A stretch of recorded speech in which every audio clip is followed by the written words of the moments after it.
Matthew 17 begins with the transfiguration. This is when Jesus takes Peter, James, and John up onto the mountain and he reveals his glory to them. And they are up on a high mountain, very symbolic of what we just talked about.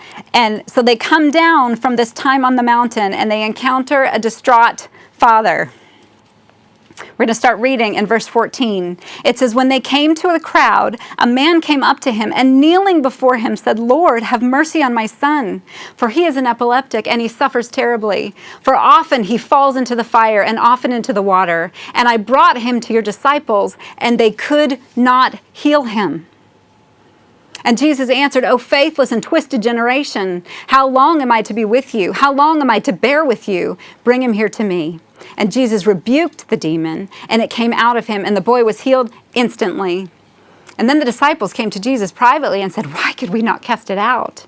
And he said to them, because of your little faith. For truly I say to you, if you have faith like a grain of mustard seed, you will say to this mountain, move from here to there, and it will move, and nothing will be impossible for you. The disciples were caught listening to the wrong voice. So Jesus was telling them, in this moment, you have your faith in the wrong place. Mark 9:16 adds some information, this version of this event. When Jesus comes down from the mountain, he finds they've been arguing. The people are arguing, and he asks the question, what are you arguing about with them? Later on in verse 33, it offers a clue to why they had been arguing. Jesus said, what were you discussing on the way?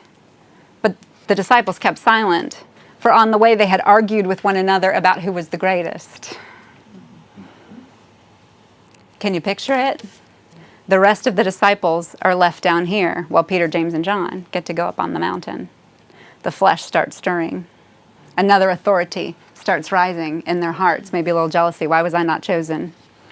Why do they get something that I cannot? They're still left at the foot of the mountain. And so when somebody comes to them asking for something that they have been empowered to do, they're not in agreement with the Lord, and they cannot do it. You see, darkness can't drive out darkness. Darkness can't drive out darkness. We will operate in the authority we've been given when we bear his image and our character reveals his likeness. You remember that our dominion is linked to the likeness of God, the heart of God, the love of God, the peace of God, all that he is. That's what our dominion is linked to. When you are no longer under the authority of the mountain, you can take the mountain.